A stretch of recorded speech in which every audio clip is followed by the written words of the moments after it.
Pendaftaran Capres-Cawapres Rabu depan, PDI Perjuangan memastikan nama Bacawa Pres Ganjar sudah mengerucut satu nama dan siap diputuskan. Saat ditanya wartawan apakah Cawapres Ganjar sudah mengerucut ke satu nama, Sekjen PDI Perjuangan Hasto Kristianto membenarkan dan bilang sudah siap diputuskan. Hasto juga menyebut tak menutup kemungkinan Cawapres Ganjar berasal dari nama-nama yang selama ini beredar atau bahkan nama-nama baru.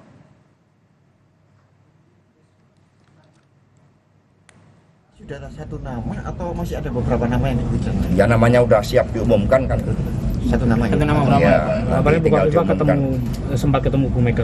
Ya kalau nama-nama ya saya nanti Ibu Mega yang memutuskan dari nama-nama yang beredar tadi.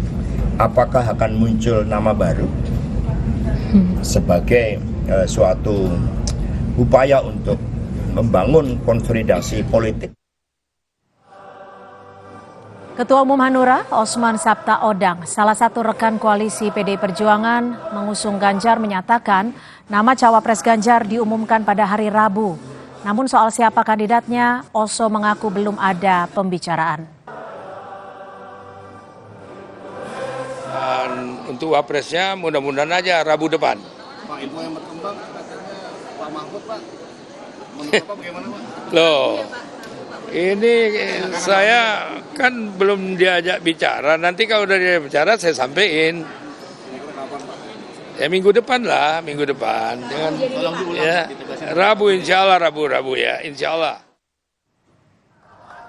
Bakal Capres 2024 Ganjar Pranowo nonton langsung MotoGP di Mandalika hari ini. Ganjar tiba sekitar pukul 1 siang dan menonton MotoGP Mandalika dari arena tribun bersama istri Siti Atiko dan putranya Alam Ganjar. Saat ditanya dukung siapa di gelaran tersebut, Ganjar berseloroh bilang dukung dirinya. Dan soal Cawapres sudah ada nama tapi rahasia. Sementara ketika ditanya soal peluang duet Prabowo Gibran, Ganjar pun menjawab santai, ikut balapan aja dulu. Dukung siapa? Ya dukung saya. Bapak dukung siapa nih jagoannya Pak hari ini? Belum lihat nanti. Pak, Cawapres sudah ada Pak? Cawapres sudah ada? Udah dong. Oh siapa Pak? Boleh dong Pak? Di-spill. Lagi ikut balapan. Siapa Pak? Ya itu lagi ikut balapan. Siapa Pak? Rahasianya Pak? Rahasia. Apa dong Pak? Rahasia kok diomongin. Beran mau kirain ikut merapat ke ini Pak Prabowo gimana Pak? Ikut balapan aja dulu. Sementara bakal Capres Koalisi Perubahan untuk Persatuan Anies Baswedan menyebut perubahan bisa terjadi jika memiliki kewenangan. Hal ini diungkap Anies saat menyapa warga Sidoarjo, Jawa Timur di acara Jalan Sehat bersama pasangan Amin. Anies menambahkan dirinya bersama Muhaimin akan mendaftar sebagai peserta Pilpres ke KPU pada 19 Oktober mendatang. Ke sebelah kanan Sidoarjo, insya Allah untuk satu perubahan itu bukan soal mengganti nama, bukan soal menempatkan partai. Perubahan itu adalah tentang kondisi rumah tangga kita di seluruh Indonesia. Kalau kita mau melakukan perubahan perlu namanya wewenang. Perlu apa? Apa perlunya? Wewenang. Kalau ada wewenang bisa tanda tangan, bisa bikin keputusan. Tanpa wewenang tidak bisa membuat keputusan. Bakal Capres Koalisi Indonesia Maju Prabowo Subianto menyebut melalui jalur politik bisa mengubah Indonesia. Menurut Ketua Umum Partai Gerindra ini, hal tersebut yang menjadi dasar dirinya terjun ke dunia politik.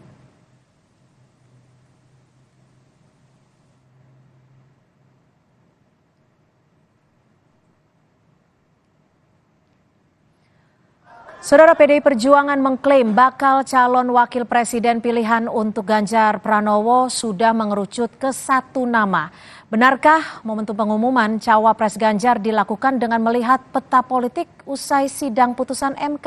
Kita akan segera membahas dengan Direktur Lembaga Survei Indonesia. Sudah ada Mas Jayadi Hanan dan nanti juga kita masih menunggu untuk bergabung Pak Hasto Kristianto, Sekjen PDI Perjuangan. Selamat sore Mas Jayadi, terima kasih sudah bergabung bersama kami. Selamat sore Cynthia. Ya Mas Jayadi, kalau pengumuman bacawa pres Ganjar ini kan disebutkan sudah mengerucut ke satu nama. Menurut Anda apakah ini memang momentumnya kebetulan atau memang menunggu putusan MK yang akan dilakukan hari Senin besok? Tidak kebetulan ya, saya kira keputusan MK itu potensial untuk mengubah peta atau strategi pertarungan. Kalau keputusan MK itu memberi peluang atau memberikan ketetapan bahwa umur itu bisa di bawah minimal 35 tahun, maka itu berarti Gibran bisa maju. Dan kalau Gibran bisa maju dan betul-betul maju bersama Prabowo, maka saya kira capres yang belum menentukan cawapresnya, yakni Ganjar, harus berpikir ulang atau mengatur strategi ulang, karena salah satu yang akan dipengaruhi paling banyak itu adalah pasangan capresnya Pak Ganjar gitu. Karena kalau nanti Gibran betul bergabung bersama Prabowo sebagai cawapres, itu berarti posisi Pak Jokowi menjadi sangat jelas berada di kubu Prabowo, secara baik itu dinyatakan secara terbuka atau tidak terbuka. Itu berarti kemungkinan pasangan Prabowo dan Gibran untuk menggerus suara yang selama ini menjadi basis suara dari Ganjar Pranowo itu akan makin besar, sehingga Ganjar Pranowo harus mengantisipasinya dengan cawapres yang mungkin bisa mengatasi kekurangan tersebut. Tapi begini Mas Jayadi, kalau tanpa mendahului keputusan MK ya yang baru akan terjadwal pada Senin besok, dinamikanya kira-kiranya akan bagaimana nanti kalau memang betul dikabulkan usia 35 tahun dan Gibran bergabung dengan Prabowo? Ya itu tadi, itu berarti selama ini kan Ganjar dan Prabowo itu kan berebut endorsement Jokowi kan gitu. Dan itu memang sangat penting buat keduanya. Tapi kan Gibran kita tahu masih menjadi kader PDI Perjuangan. Ya itu, makanya itu akan membuat dinamika baru kan. Karena kalau nanti Gibran bergabung dengan Prabowo, pertama itu berarti kan jelas berarti Gibran keluar dari PDIP gitu kan. Atau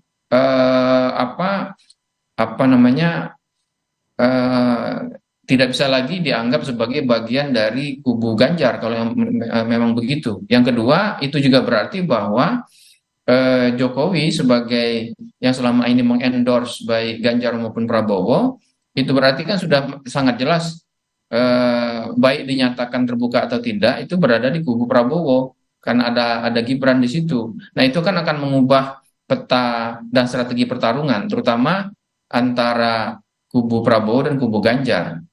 Oke, sudah bergabung bersama kami Pak Hasto Kristianto, Sekjen PDI Perjuangan. Terima kasih Pak Hasto sudah bergabung menyempatkan waktu di akhir pekan untuk bersama Kompas Petang. Pak Hasto langsung saja nih, kemarin Ketua Umum Partai Hanura Osman Sabta juga bilang bacawa pres Ganjar diumumkan pada Rabu. Betul ya Pak, seperti itu ya? Ke politik nasional yang ada dan direncanakan dilakukan pembahasan secara intens terhadap kapan calon wakil presiden Pak Ganjar Pranowo akan diumumkan. Karena kami harus merancang elemen of surprise-nya, juga kemudian narasi yang dibangun sesuai dengan bagaimana para ketua umum partai politik pengusung Pak Ganjar Pranowo menetapkan problematika pokok yang dihadapi dan yang harus dijawab oleh Pak Ganjar Pranowo, dan juga dengan melihat kontestasi elektoral yang terjadi. Sosok cawapresnya seperti apa nih Pak Hasto? Ya, sudah dibahas cukup lama, kan dimulai pada tanggal 18 Maret ketika Ibu Megawati Soekarno Putri bertemu dengan Presiden Jokowi selama 3 jam di Istana Merdeka. Saat itu dikerucutkan Pak Ganjar Pranowo, juga kemudian dibahas calon-calon wakil yang paling tepat mendampingi Pak Ganjar Pranowo, dan kemudian berbagai kajian-kajian, masukan dari para ketua umum sudah disampaikan, juga pencermatan terhadap konstelasi nasional yang terjadi, dan berbagai kombinasi pasangan dari Pak Prabowo, kemudian Pak Anies, semua ikut menentukan bahwa calon wakil Pak Ganjar Pranowo merupakan sosok yang menjadi daya leverage dalam memenangkan kontestasi di dalam pemilu 2024. Oke, Pak Hasto, ini tanpa mendahului putusan MK pada Senin besok. Tapi jika MK ternyata mengabulkan gugatan batas usia Capres-Cawapres, itu kan artinya terbuka peluang Gibran digandeng Pak Prabowo. Bagaimana PDI melihatnya? Dan apa yang akan dilakukan PDI Perjuangan? Kami mencermati bahwa di dalam kontestasi Pilpres, maka konsideran terpenting di dalam meningkatkan kualitas demokrasi adalah kesetiaan terhadap aturan main. Kami masih mencermati terhadap pendapat berbagai pakar ahli hukum tata negara bahwa keputusan MK harus ditelaah lebih lanjut.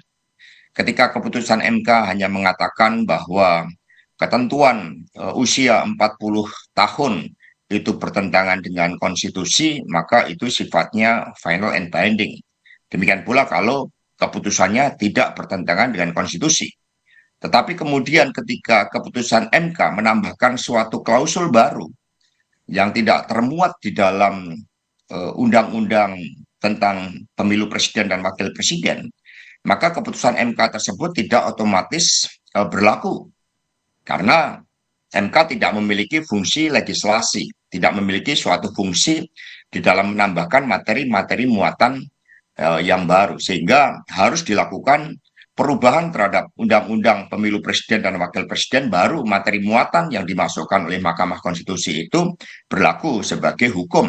Ini yang kami dengar masukan, tentu saja PDI Perjuangan sebagai partai yang mengemban nama demokrasi Indonesia akan taat sepenuhnya pada aturan main. Dan ini yang harus kita jaga.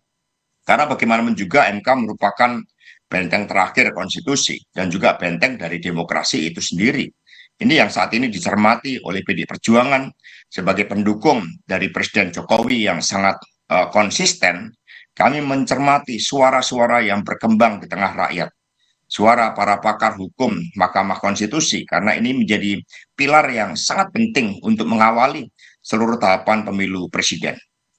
Jika memang betul aturannya akan seperti itu, artinya kan memang tidak bisa langsung diberlakukan Gibran akan digandeng Prabowo. Tapi jika memang ternyata aturannya tidak mengarah seperti itu dan Gibran akan digandeng Prabowo, PDI akan melakukan apa? Yang menggandeng ini kan, gandeng-menggandeng kan harus taat pada aturan main. Dan inilah yang kita harapkan sikap kenegarawanan dari Mahkamah Konstitusi agar semua memiliki suatu pijakan yang jelas. Jangan sampai nanti pemilu presiden sudah berjalan, kemudian muncul persoalan-persoalan baru terkait dengan legalitas di dalam keputusan yang diambil oleh Mahkamah Konstitusi karena adanya suatu kepentingan-kepentingan yang berada di luar koridor dari Mahkamah Konstitusi itu sendiri. Maka sikap kenegarawanan Mahkamah Konstitusi betul-betul harus dijaga, harus betul-betul melandasi keputusan politik yang diambil agar menghasilkan suatu keputusan yang bijak. Karena kewenangan Mahkamah Konstitusi kan menyatakan apakah materi muatan dalam undang-undang tersebut bertentangan tidak dengan konstitusi. Jadi jawabannya hanya bertentangan atau tidak bertentangan. Dan tidak boleh Mahkamah Konstitusi memasukkan suatu materi muatan yang baru. Ya. Contoh yang ekstrim, materi muatan itu misalnya calon wakil presiden harus insinyur, misalnya. Oke. Jadi menurut Anda ini ada kepentingan di balik hal ini? Tadi Anda ya, kita harapkan semua di dalam mengawal Pilpres sebagai instrumen yang sangat penting di dalam transisi kepemimpinan nasional yang demokratis, semua harus berpijak pada hukum. Baik. Bukan berpijak pada kepentingan. Karena kalau misalnya dimasukkan klausul pernah menjadi kepala daerah, bagaimana dengan profesi yang lain di luar kepala daerah? Karena mereka juga punya hak untuk bisa juga dicalonkan. Maka kembali pada koridor bahwa kewenangan Mahkamah Konstitusi itu adalah untuk menyatakan apakah materi muatan di dalam undang-undang tersebut bertentangan dengan konstitusi atau tidak. Itu yang paling penting untuk dijawab. Baik, saya akan ke Mas Jayadi. Mas Jayadi, ini kalau tinggal ada satu nama yang akan mendampingi Pak Ganjar, menurut Anda siapa yang ideal mendampingi Ganjar Pranowo? Apalagi jika Gibran digandeng oleh Pak Prabowo? Yang ideal kalau kita dengar dari Mas Hasto di media itu kan memenuhi banyak hal. Misalnya yang mengerti geopolitik, memahami soal krisis pangan, krisis energi, bisa mengatasi masalah-masalah di Timur Tengah gitu. Misalnya ya, itu sejumlah hal yang disebut. saya kira tidak ada satupun dari nama-nama yang beredar memenuhi ke semua syarat itu. Ada yang memenuhi satu syarat tapi tidak syarat yang lain. Misalnya kalau soal geopolitik mungkin itu lebih mengarah ke pertahanan keamanan, mungkin Pak Andika. Tapi kalau soal berprestasi misalnya ada banyak yang berprestasi termasuk Ibu Khofifah. Kemudian yang bisa mengatasi persoalan-persoalan krisis energi itu belum terlihat siapa di antara berbagai nama tersebut. Atau misalnya yang bisa membantu mengatasi masalah krisis di Timur Tengah. Mungkin ada nama baru seperti Tuan Guru Bajang misalnya. Tapi sekali lagi yang muncul di media itu belum sebetulnya belum mengarah ke satu nama. Dan memang tidak ada satupun nama di antara berbagai nama yang beredar itu yang memiliki kelengkapan sepenuhnya untuk membantu Pak Ganjar untuk memenangkan pertarungan Pilpres di semua lini gitu. Oke, Pak Hasto, ada nggak nama Pak Andika, Ibu Khofifah, atau Tuan Guru Bajang untuk Rabu besok diumumkan? Nama-nama yang disebutkan Mas Jayadi Hanan itu kan merupakan bagian dari nama-nama yang sudah berproses cukup lama. Ada Pak Andika, ada Pak Ridwan Kamil, ada Pak Sandiaga Uno, kemudian juga muncul nama Bu Khofifah, Pak Mahfud MD. Nah, yang kita lihat yang menjadi skala prioritas dari tim pemenangan saat ini adalah memadukan seluruh kekuatan tersebut, siapapun nanti yang akan ditetapkan sebagai calon wakil presiden. Karena masing-masing memiliki suatu peran yang sangat penting dan strategik. Pak Ridwan Kamil misalnya, beliau sangat memahami politik tata ruang. Kalau kita mengangkat tema-tema berkaitan dengan tata pemerintahan yang baik, mengatasi kemiskinan, maka beliau menjadi salah satu yang memenuhi kriteria. Kalau kita berbicara tentang ekonomi kreatif, harapan bagi para pemilih muda untuk mendapatkan suatu pekerjaan, kemudian suatu daya gerak di dalam kemajuan industrialisasi kita, hilirisasi, itu adalah Pak Sandiaga Uno. Ini kalau kita melihat memotret persoalan pokok bangsa ini adalah masalah hukum, bagaimana perlunya wasit yang baik di dalam iklim investasi kita, kepastian di dalam hukum, keadilan hukum, kepercayaan terhadap aparat penegak hukum. Kalau itu dipandang sebagai core problemnya, maka Pak Mahfud MD. Kalau kita melihat aspek-aspek konektografi, pentingnya Indonesia membangun kemajuan dari Samudra Hindia ke Pasifik, maka itu artinya adalah Pak Basuki. Sehingga potensi dengan melihat dari Mas Hanan tadi, bahwa Mas Jayadi mengatakan nama-nama dalam memenuhi kriteria kan tidak ada satupun. Tapi kalau ketika seluruh potensi itu digabungkan, ya dalam satu kesatuan yang kemudian mengikatkan diri dalam agenda masa depan bersama Pak Ganjar dan wakil yang akan ditetapkan, maka ini akan menjadi suatu kekuatan yang sangat bagus bagi Pak Ganjar Pranowo. Upaya inilah yang saat ini sedang kami lakukan. Oke, jadi bagaimana mencari sosok yang bisa menggabungkan figur-figur yang mampu mendampingi Pak Ganjar Pranowo. Jadi Rabu kita akan tunggu siapa nama yang akan dipilih PDI Perjuangan untuk mendampingi Ganjar Pranowo. Terima kasih Pak Hasto Kristianto, Sekjen PDI Perjuangan, dan juga Mas Jayadi Hanan, Direktur Eksekutif Lembaga Survei Indonesia yang sudah bergabung bersama kami di Kompas Petang. Selamat sore.